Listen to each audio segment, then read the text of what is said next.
ଦେଖନ୍ତୁ ଯିଏକି ଆମର ଜେଲ୍ ସୁପରିଟେଣ୍ଡେଣ୍ଟ ଅଛନ୍ତି ସେ ସରକାରଙ୍କର ଅନୁମତି ନେଇ ଉଭୟ ସ୍ତ୍ରୀ ପୁରୁଷ ଆଖେ गोटे केस्रे फसले गोटे केस्रे पड़ते तांके बहुत टेंशन रे थिले ताकू बंचेबा पाई तांको नेगोशिएशन भी होइतिला तांको बचाइबा पाई सरकार को परमिशन नहीं करी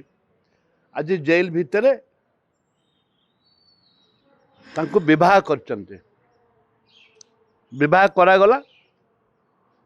एवं मो उपस्थित बाहागर होइछि उभय राजी झीर मामो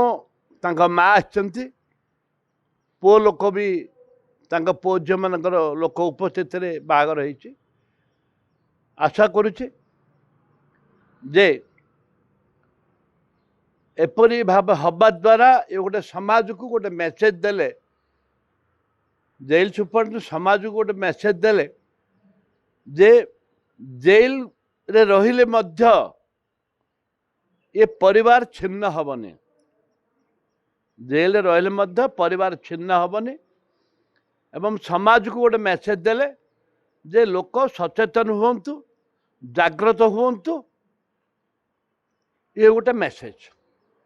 पुलिस जेल कले लोक भय कर कौन से आवश्यकता नहीं तमें जेलटा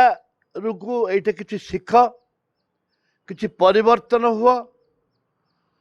समाज को लोकों को तम गाँ अंचलवासी को किसी मेसेज दियो जे जेल गले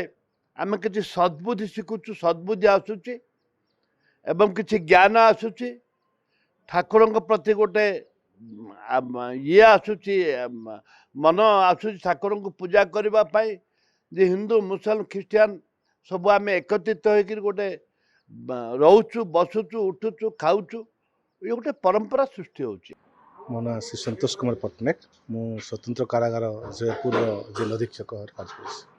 जेल आगु दंड उक्त थिला बर्तमान जेल गोटे हूँ कौन संस्कार केन्द्र आम बर्तमान परिचय करूँ सुप्रीमकोर्ट माननीय सुप्रीमकोर्ट निर्देश तथा स्वराष्ट्र मंत्रालय विभिन्न प्रकार निर्देश अनुଯାयी व्यापक भाव में प्रत्येक जेल बर्तमान संस्कार धर्मी कार्यकलाप सब आरंभ हो जाए अनुसार आम बर्तमान आम जो दीज अंतेवासी थे से इच्छा प्रकाश करते जेल मध्य बाहावाई कहीं जेल को आसवा पूर्व निर्बंध हो जाता आउ विचार प्रक्रिया जो विलंब नहीं से आशंका थे जे केते दिन लगे कौन लगे से मत अनुरोध करते सर आपड़ जब परमिशन देवे आम जेल भितर बाहागर करूँ तेणु मु मान्यवर अदालत को नोटिस क्वेश्चन नहीं थी बाद आमर जो डीजी प्रिजन से अनुमति क्रमे आज से दी जन को जेल मध्य बाहागर कर वार्ता या रे भूल तो समस्त द्वारा हुए किंतु किसी जानते करते कि जानते करते प्रत्येक भूल प्रायश्चित थाए अनुताप हूँ बड़ प्रायश्चित किंतु जड़े जब अनुताप करुँच कि भूल हो सुधारिबा संस्कार करम पूरी समाज मुख्य स्रोत फेरेदेवा सेटा हूँ आम जेल विभाग मोटो बा अभिलक्ष्य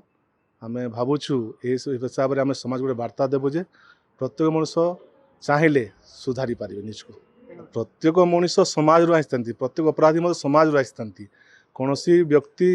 जन्मगत भाव में अपराधी हो न था समाज विभिन्न कारण कि से अपराधी की जन्म होता है तेणु पाखे पर्याप्त सुजोग रही से पुणी सुधारिक से समाज को फेरी पारे।